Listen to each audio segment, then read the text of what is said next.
দেখেছেন মেজর বজলুল হুদা হাসিনা আমি সম্মান তার নিজের হাতে চালাই করেছে, ভিডিও এখনো পর্যন্ত আছে। পৃথিবীতে যারা ফ্যাসিস্ট হয়, যারা স্বৈরাচার হয়, তাদের কয়েকটা গুণ আল্লাহ দিয়েছেন।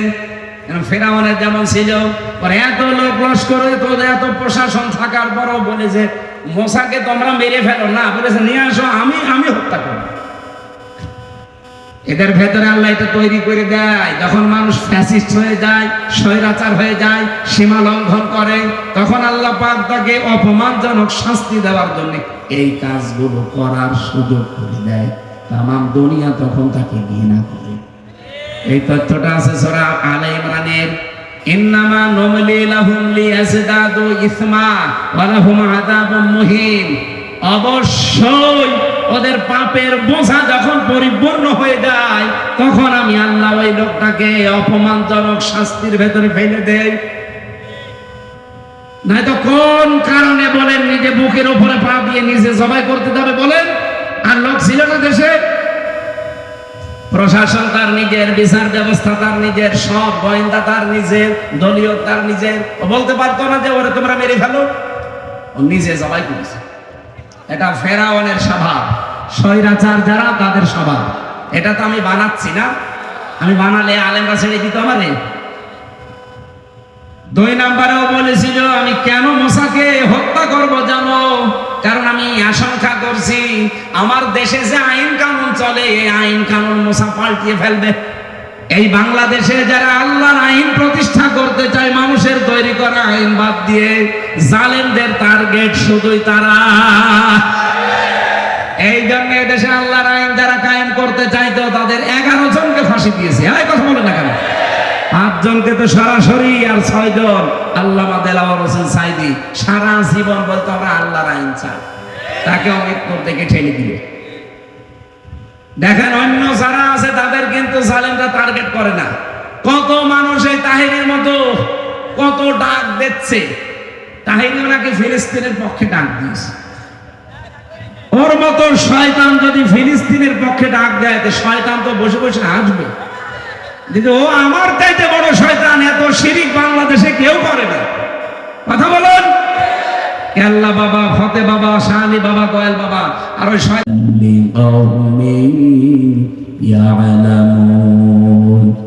আল্লাহ আয়াতের প্রথমে ইন্না দিলেন, আর মাঝে দিয়েছেন লামে তাকিদ। যারা আরবি গ্রামার জানে, কত গুরুত্বপূর্ণ শব্দ জানেন, আল্লাহ গ্যারান্টি দিলেন এই কথা বলতে গিয়ে 2 বার অবশ্যই। অবশ্যই এর ভেতরে শিক্ষা আছে জ্ঞানীদের জন্য। কি শিক্ষা?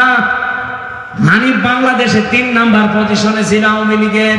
তার বাড়ি যদি শ্মশান হয়ে যায়, পরিত্যক্ত হয়ে পড়ে থাকে, আগামীতে যারা চেয়ারে বসার চেষ্টায় আছেন, সত্যি যদি আপনাদের আচরণ ওই জালেমদের মতো হয়, 5 বছর পরে আমি গ্যারান্টি দিলাম, আল্লাহর কসম আপনার বাড়িও শ্মশান হয়ে যাবে। এই জন্য তো আমরা চাচ্ছি আপনার বাড়ি যেন শ্মশান না হয়, আপনার বাড়ি যেন পরিত্যক্ত হয়ে না থাকে। এমন অবস্থায় আপনাকে তৈরি করে বৈধভাবে বৈধ চেয়ারে বসিয়ে দেব। যত সুখ পাবেন, যত শান্তি পাবেন, কোনো অশান্তি সামনে আর আসবে না। আমার কথা অর্থ বোঝা গেছে? আমি জানি আপনি বুঝেছেন। একটা অবৈধ সুখে 70টা করে অশান্তি সামনে আল্লাহ আপনাকে দান করবে। আর একটা কষ্ট যদি দুনিয়ায় কেউ আল্লাহর জন্য, রাসূলুল্লাহর জন্য, মানবতার জন্য পায়, তার জন্য অপেক্ষা করছে কমপক্ষে 70টা শান্তি। আর আমরা সেই শান্তি পেতে চাই। এই কথা বলেন না কেন? আর বাংলাদেশে আমরা 92% মুসলমান। পরিপূর্ণ শান্তি ওই দিন পাবো যেদিন দেখবো বাংলাদেশের 56,000 বর্গ মাইল আল্লাহর এই কোরআন দিয়ে চলছে। এটা দেখতে চান না?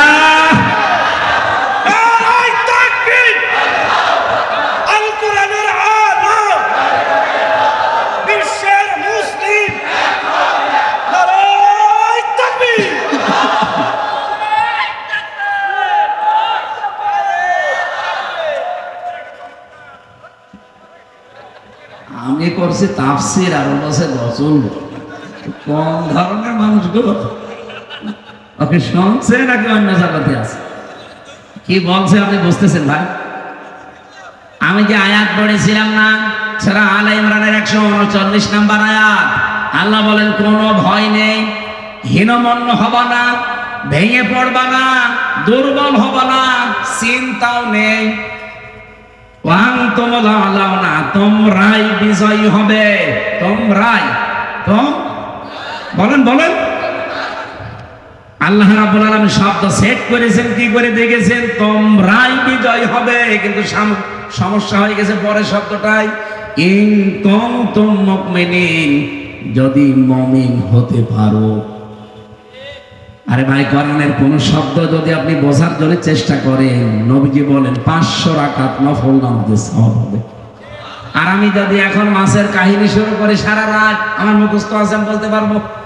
মাছের কাহিনী, সাপের কাহিনী, ওই আব্দুল খালেক শরীয়তপুরের মতো সাপের কাহিনী বললাম, আপনি শুনলেন, কান্নাকাটি করে চলে গেলেন, কিচ্ছু হবে না। একটা শব্দ একটু বোঝার চেষ্টা করেন। তথ্য আমি আজকে বের করার চেষ্টায় আছি। যদি আমরা মুমিন হতে পারি, আমাদের হীনমন্য হওয়া, ভয় পাওয়া, আমাদের দুর্বল হওয়ার কোনো আশঙ্কা আছে? কোনো কারণ আছে? কি হওয়া লাগবে? মুমিন। বলেন বলেন, মুমিনটা কি?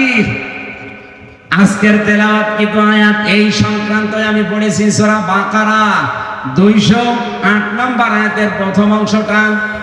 আমার মনে হয় আয়াতটা 3 ভাগ করলে আমি 1 ভাগ মাত্র পড়লাম। পরিচিত আয়াত, যদিও এখানে কিছু তথ্য আপনি পাবেন। আজকে রব্বুল আলামিন আমাদেরকে ডাক দিয়েছেন, ইয়া আইয়ুহাল্লাযীনা আমানু, ওহে যারা ঈমানের দাবি করো, যে আমরা যদি ঈমানদার হতে পারি, মুমিন হতে পারি, তাহলে তাদেরকে আল্লাহ এই সুসংবাদগুলো দিচ্ছেন যে বিজয়ী হবই। সেই ঈমানদারকে ডাক দিয়ে আল্লাহ বলেন, উদখুলু, তোমরা প্রবেশ করো, ফিস সিলমি কাফা।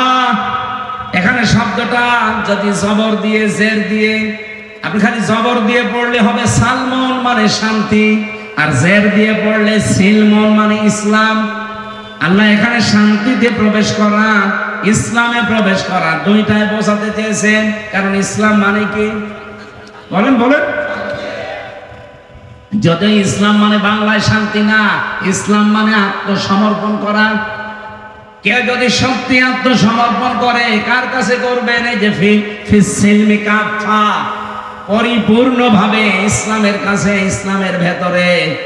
আমরা সেই বহুদিন থেকে আয়াত শুনি যে তোমরা সবাই ইসলামে পরিপূর্ণ প্রবেশ করো। ও সাতক্ষীরাবাসী কিছু বুঝেছেন এখান থেকে আজ পর্যন্ত যে ইসলামে পরিপূর্ণ প্রবেশ করা মানে কি? ইসলামে যে পরিপূর্ণ আল্লাহ প্রবেশ করতে বললেন, এটা কি একটা ঘরের মতো যে আমি প্রবেশ করে দরজা লাগিয়ে দিলাম হয়ে গেল? না। ইসলামে যদি কেউ পরিপূর্ণভাবে প্রবেশ করতে চায়, তার পুরা জীবনে 5টা জিনিস থাকা লাগবে। আপনার জীবনে যদি এখন দেখেন যে এই 5টা জিনিস আছে, আপনি বুঝবেন যে আপনি ইসলামে পরিপূর্ণ দাখিল হয়েছেন, প্রবেশ করেছেন। আর ইসলামে পরিপূর্ণ প্রবেশ করলে তার পুরস্কার হয়তো ওইগুলো দেখলে বিজয় আল্লাহ আপনাকে দেবে। সুতরাং সামনে যদি আমরা বিজয় হতে চাই, এদেশে যদি কোরআনের আইনগুলো চালু করে আমাদের ভাগ্য সুপ্রসন্ন করতে চাই, কয়টা জিনিস এখন থেকে মানা লাগবে? আরো জোরে, আরেকবার বলেন, বলেন জোরে। এবার একটা একটা করে আমি বলছি, মিলাবেন। 1 নাম্বার, আপনাকে আত্মসমর্পণ করা লাগবে। এবার আত্মসমর্পণ করবেন কার কাছে? না না, আমাদের জাতির পিতা হযরত ইব্রাহিম, তিনি আত্মসমর্পণ করেছিলেন এবং তার সন্তান, বিশেষ করে তার যে সন্তানগুলো ছিল তাদেরকে, এবং ইয়াকুব নবী তাদের নিজের সন্তানদেরকে মৃত্যুর আগে, ইন্তেকালের আগে ডাক দিয়ে বলেছিলেন, ইয়া বুনাইয়া ইন্নাল্লাহা আসতাফা লাকুমুদ্দীন ফালা তামুতুন্না ইল্লা ওয়া আনতুম মুসলিমুন। বলেন আল্লাহু আকবার। এটা সূরা বাকারার 131 নাম্বার 32 নাম্বার আয়াতে আছে, মাঝের অংশে পাবেন। আল্লাহ পাক বলেন, হযরত ইব্রাহিম এবং ইয়াকুব এই দুইজন নবী তার ইন্তেকালের আগে সন্তানদেরকে ডাক দিয়ে বললেন, আমার কলিজার টুকরা সন্তানেরা, অবশ্যই আল্লাহ মনোনীত করেছেন তোমাদের জন্য একটা দিনকে। কি দিন? মানে রাতের পরে যেটা আসবে ওই দিন। বলেন বলেন। তোমাদের জন্য আল্লাহ মনোনীত করেছেন দিনকে। এই দিন যদি তোমরা সত্যি আনুগত্য স্বীকার করে মেনে নিতে পারো। দিনটা কি? আমরা সবাই মনে করি দিন মানে ইসলাম। আরে ভাই, শুধু দিন মানে ইসলাম না। এই কোরআনের ভেতরে আল্লাহ রাব্বুল আলামিন 500 আইন দিয়েছেন। কত? আপনি নিজের বিবেক দিয়ে বলেন তো, কবরে যাবার পরে যখন দ্বিতীয় প্রশ্ন ফেরেশতারা করবে, মা দীনুকা, তোমার দিন কি? আপনি যদি বলেন দীনুন আল ইসলাম, আমার দিন ইসলাম, ফেরেশতারা অত সহজে মেনে নেবে না। কারণ দিন মানে কি ফেরেশতারা ভালোভাবে জানে। দিন মানে আমরা অনেকেই যদি না বুঝি, ফেরাউন দিন মানে বুঝেছিল। ফেরাউন বলেছিল, অকতুল মূসা দারুনি আকতুল মূসা ওয়ালিয়াদউ রাব্বা ইন্নী আখাফু আন ইউবাদদিলা দীনাকুম আও আন ইউযহিরা ফিল আরদিল ফাসাদ। সূরা মুমিন 26 নম্বর আয়াতে ফেরাউন বলেছিল, আমারে ছেড়ে দাও, আমি মূসাকে হত্যা করব। এখান থেকে একটা প্রশ্ন জাগে, ফেরাউনের কি লোক লস্কর, সেনাবাহিনী, প্রশাসন ছিল না? বলেন না কেন? এত কিছু থাকার পরে সে কেন বললো যে আমারে ছেড়ে দাও, আমি হত্যা করব মূসাকে, আকতুল, আমি হত্যা করব? আমি তাফসীরের ভেতরে পড়েছি, ফেরাউন ছিল স্বৈরাচার। কি? আরো জোরে বলুন, বলেন বলেন। পৃথিবীতে যারা শুধু ফেরাউন না, যারাই স্বৈরাচার হবে, তারা কয়েকটা কাজ নিজের হাতে করে করতে চায়। তাদের বিরোধী যাকেই পায় সে নিজে হত্যা করতে চায়। আপনি দেখেন, অন্য যারা আছে তাদের কিন্তু জালেমরা টার্গেট করে না। কত মানুষ এই তাহিরের মতো কত ডাক দিচ্ছে, তাহির নাকি ফিলিস্তিনের পক্ষে ডাক দিয়েছে। ওর মতো শয়তান যদি ফিলিস্তিনের পক্ষে ডাক দেয়, তো শয়তান তো বসে বসে আসবে। কিন্তু ও আমার চাইতে বড় শয়তান, এত শিরিক বাংলাদেশে কেউ করে না। কথা বলুন। কেল্লা বাবা, ফতে বাবা, শাহ আলী বাবা, দয়াল বাবা, আর ওই শয়তান নাকি সাতক্ষীরা জেলায় আসে। এত বড় শয়তান এই জেলায় ঢোকে কি করে? সোচ্চার হবেন যারা প্রকাশ্য শিরিক করেছে। যে মানুষগুলো প্রকাশ্য ইসলামী আন্দোলনের বিরুদ্ধে অবস্থান নিয়ে হাসিনার পক্ষে একেবারে সরাসরি ভোট চেয়েছে। আপনি দেখেন, ওবায়দুল মুক্তাদির ব্রাহ্মণবাড়িয়ায় শয়তানের পক্ষে তাহিরি ভোট চাচ্ছে। এত বড় ভিডিও ফুটেজ থাকার পরে সে জেলায় ঢুকবে মানে ও তো বাংলাদেশে থাকা ঠিক না। ও তো কাওয়া কাকর মতো পালানো দরকার ছিল। এই কথা বলে না কেন? আর ফিলিস্তিনের পক্ষে এখন ডাক দিচ্ছে না, এগুলো সব ষড়যন্ত্র। দেখবেন আওয়ামী লীগের লোকজন দিয়ে যা টাকা পয়সা কামিয়েছে, এগুলো তাদের কাছ থেকে নিয়ে একটা বিশৃঙ্খলা তৈরি করার চেষ্টা করবে। গোপন খবর তো আমরা জানি, নাই তো 12 এপ্রিল সারা বাংলাদেশের সব দলমত এক হয়ে গেল, ওই শয়তানরা আসেন। কথা বলুন। জামাত, বিএনপি, জাতীয় পার্টি কি সব এক হয়ে গিয়েছিল না? বাংলাদেশে শুধু মনে হয় কয়েকটা যারা মানুষ নামে কলঙ্ক, তারা বাদ দিয়ে সব এসেছিল। আর ওই শয়তানরা বলছে না, আমরা ওদের সাথে নেই, আমরা আলাদা। বিশ্ব ওই দিন একটা চমক দেখলো, আর ওরা বলছে আমরা আলাদা। এই এখন একটা বিশৃঙ্খলা তৈরি করার জন্য ওদের তো টাকা পয়সার অভাব নেই, মারিং কাটিং করা টাকা, ওইগুলো এখন হালাল করবে। সেদিন সিলেটে 12 জনকে ওরা 3 কোটি টাকা দিয়েছিল। 3 কোটি বলেছিল দেশে একটা বিশৃঙ্খলা তৈরি করো, জামাত ইসলামের বিরুদ্ধে ফতোয়া দাও। ধরেছে প্রশাসন, পিটিয়েছে। একজন বলছে আমারে পিটাবেন না, আমি সব বলে দিচ্ছি। কি 3 কোটি টাকা আমাদেরকে দিয়েছে আওয়ামী লীগরা, বলেছে জামাতের বিরুদ্ধে কথা বলবা। আমরা তো টাকা হালাল করার জন্য ফতোয়া দিচ্ছিলাম। এই চলছে সামনে। আমার মনে হয় এরাও দুর্বিসন্ধি আছে, এরাও কিছু খেয়েছে বা পেয়েছে। 12 তারিখে গেলেন না, হঠাৎ এখন আপনাদের সাগান দিচ্ছে বলে। হ্যাঁ, কথা বলেন না কেন? এর ভেতরে কোনো দুর্বিসন্ধি নেই। যারা আল্লাহর জমিনে আল্লাহর দিন কায়েম হোক এটা চায় না, বাতিলরা তাদের টার্গেট করে না, কারণ জানে যে এরা আমাদের যে কোনো কায়দায় বন্ধু। কিন্তু যারা চেয়েছিল, দেখেন ফেরাউন বলেছিল আইয়ো বাদদিলা দীনাকুম, আমার মনে হচ্ছে মুসা আমার রাষ্ট্রের ব্যবস্থা সব পাল্টিয়ে দেবে। এখানে দিন মানে রাষ্ট্রীয় বিধান। তাহলে আপনি আত্মসমর্পণ করতে চাইলে রাষ্ট্রীয় বিধান যেটা আছে এখন যেটা আছে এর সামনে আত্মসমর্পণ করলে ঈমান আমল থাকবে। এই জায়গায় আল্লাহর এই দিন নিয়ে যাওয়া লাগবে। ইব্রাহিম নবী, ইয়াকুব নবী তাদের সন্তানদেরকে এটা বলেছিলেন। আমরা কি নবীদের সন্তান না? বলেন না কেন? আমাদের জাতির পিতার নাম কি? বঙ্গবন্ধু। কে? আরো জোরে বলেন।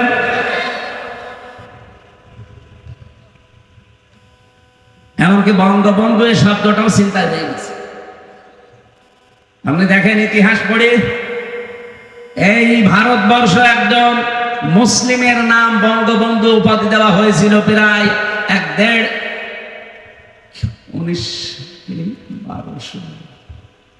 আমি এই ইতিহাসটা পড়ছিলাম আসার সময়,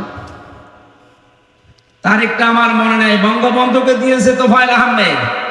এরও প্রায় অন্তত 60-70 বছর আগে আল্লাহর এক মুসলিম বান্দা এই ভারতবর্ষ যারা শাসন করেছিল তাদের ভেতরে একজন, তারে বঙ্গবন্ধু উপাধি দিয়েছিল এই বঙ্গের লোকেরা। সেইটা চিন্তাই করে এনার নামে লাগিয়ে দিয়েছে। আমি যদি বানিয়ে বলি তাহলে ইতিহাস বলুন, আমি তার বানিয়ে না, আমি পড়ে বলছি। আরেকটা আমার মনে আসতেছে না, আমি আসার সময় দেখছিলাম। তাহলে চিন্তায় হয়েছে একটা দুইটা জিনিস না, এদেশের বহু জিনিস চিন্তায় হয়ে গেছে, এখনো অনেক জিনিস চিন্তায় হওয়ার পথে। আমার মনে হয় এই সমস্ত কথা আপনাদের সামনে বলা আপনারা বুঝবেন না। বাস্তবতা এখন চলছে যেটা, আমাদের জাতির পিতা পৃথিবীর কোন মানুষকে আমরা মানি না, মানি ইব্রাহিম আলাইহিস সালামকে।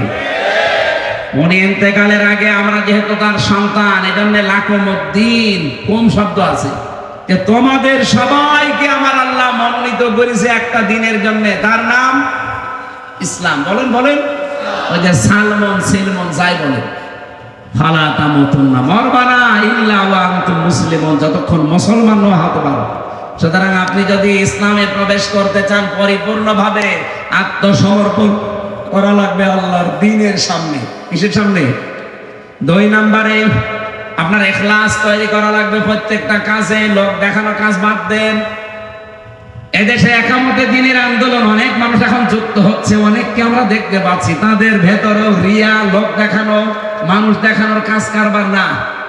আমাদের পূর্বপুরুষ যারা, আমাদের আকাবির আমরা যাদেরকে মনে করি সাহাবায়ে কেরাম, বিশেষ করে আমাদের যারা জীবন দিয়ে গেল ইসলামের জন্য, এই মানুষগুলো কোনো দিন আপনি পাবেন না লোক দেখানো কাজ করেছে।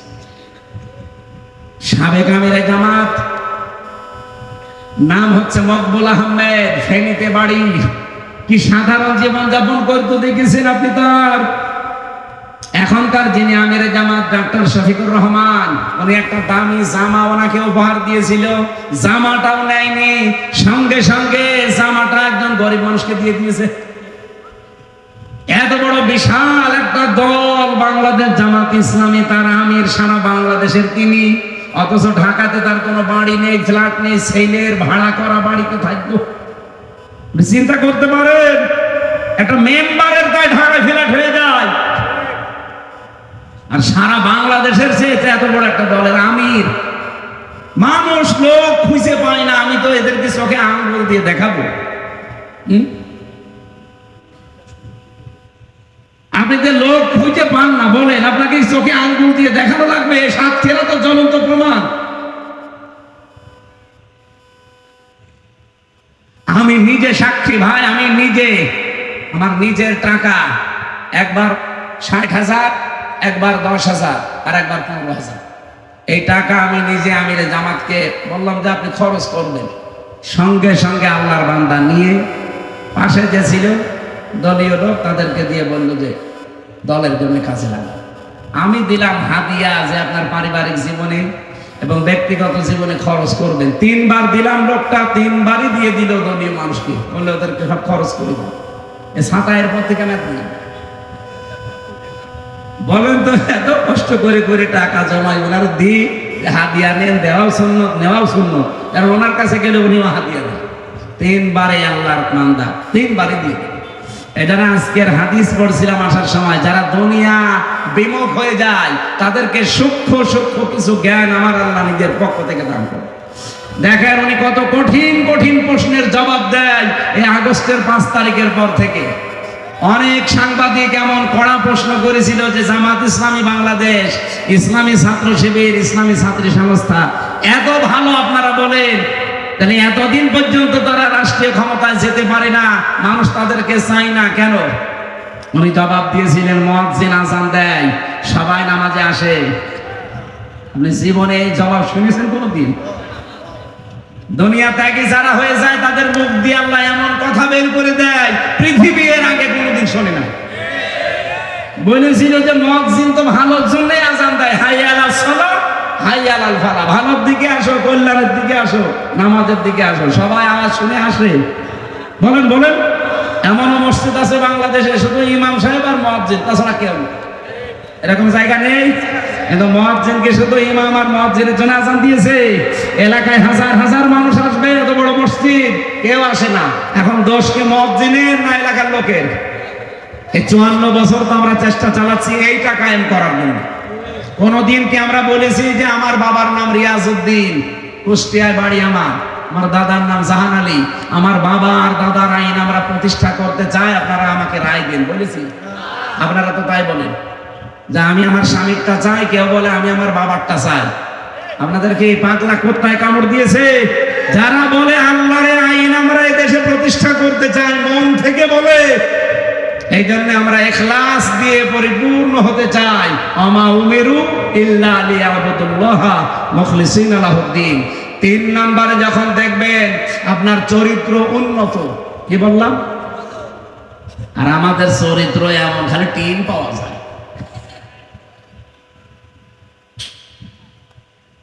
কত মানুষের বাড়ির নিচে, খাটের নিচে তেল পাওয়া যায়, ফ্রিজের ভেতরে টাকা পাওয়া যায়, বালিশের ভেতরে টাকা পাওয়া যায়। কথা বলছে না কেন? চরিত্র আছে, কাবি খার টাকাও ছাড়ে না, এমনকি অবিখা ওয়াজের বিনিময়ে খাদ্য সেটাও ছাড়ে না। না, চরিত্র উন্নত করা লাগবে। এখানে প্রায় 99টা পয়েন্ট লিখেছিলাম আমি, যে উন্নত চরিত্র কেমন ভাবে গঠন করা লাগে। আল্লাহ রাব্বুল আলামিন সূরা হাদীদের 25 নম্বর আয়াতের ব্যাখ্যায় আছে। আমার অনেক রাত হয়ে গেছে, এত রাত পর্যন্ত কথা বলা ঠিক না। সামনে তাহাজ্জুদের নামাজ, ফজরের নামাজ, এবার কর্মজীবন আছে আপনাদের। আমি আর পয়েন্টটা শেষ করব, বাকিগুলো 4 নম্বরে আপনার আকীদা বিশুদ্ধ হওয়া লাগবে। এইটা সাতক্ষীরা জেলায় আছে, কিন্তু অন্যান্য জেলায় আমরা পাই না। বহু জেলায় যে দেখি আল্লাহ যেটা পারে ওইটা অন্য কেউ পারে, এই বিশ্বাস তারা করে। এই যে মেয়েরা যারা এসেছেন আজ, অনেক মহিলাদের সন্তানাদি না হলে, অসুখ বিসুখ যদি সারতে না চায়, একটু বেশি বেশি হয়, তখন সব বাদ দেয়, আল্লাহর উপরও ভরসা ছেড়ে দেয়। যত ভরসা সব বাবার উপর, পীরের উপরে, আর এই নলকার উপরে। এক কথা বলছে এখন আল্লাহর ওলি শুয়ে আছে, ওখানে যায়। আরে ভাই, যে কবরে আছে সে তো অসহায়, আপনি তার কাছে গিয়ে কি পাবেন? আপনার যদি কিছু পাওয়ার থাকে তাহলে আপনার জীবনের নেক কাজের ওসিলা দিয়ে আল্লাহকে বলেন। কথা বলে না কেন? সেদিন বগুড়াতে একজন এসেছিল আপেল নিয়ে, আমার বছর বছর আপেলটা পড়ে দেন। আমি সূরা ফাতিহা পড়ে ফু দিলাম, আমার কানের কাছে মুখ নিয়ে বলছে এমন ভাবে আপেল পড়বেন যেন ছেলে হয়। আপেল দিলাম ফেলে, আপেল কই ফেলে দিয়েছে। আরে ভাই, আপেল পড়ে যদি ছেলে হইতো, আমার ম্যাডামের 3টা মেয়ে হইতো না। আমার ম্যাডামের 3টা মেয়ে পর পর যদি আপেল পড়ে দিয়ে ছেলে হইতো, আমি ওরে খালি আপেল খাওয়াতাম। কত বড় বিশ্বাস যে আপেল পড়ে নাকি ছেলে হয়। তা আমরা কি করছি? আপেল পড়ে যদি ছেলে হয়, তা আমরা কি করছি? আমাদের কোনো কাজ নেই, আমরা কি রোবট? আকীদা সাফ করা লাগবে। আবার বলছি, আল্লাহ যেটা পারে ওইটা অন্য কেউ, আবার বলেন, আল্লাহ যেটা পারে ওইটা অন্য কেউ। আইন তৈরি করতে পারে কে? অন্য কেউ। যদি অন্য কেউ পারে বিশ্বাস আপনি করেন, আপনি শিরিক করলেন। আর শিরিক করলে সে কি? মুশরিক। বলেন বলেন, মুশরিকের জন্য জান্নাত হারাম, জাহান্নাম ওয়াজিব। মেয়েরা যারা এসেছেন আকীদা সাফ করে রাখবেন। আপনার 10 বছর বিয়ের পরে ছেলে হয়নি, আপনি পাগল হয়ে গেছেন। একটা রোগ হয়ে 2-3 বছরে ভালো হয় না, পাগল হয়ে যান। হযরত আইয়ুব আলাইহিস সালাম 18 বছর পর্যন্ত রোগে ভুগেছেন, কোনদিন কোন বাবার কাছে চেয়েছেন?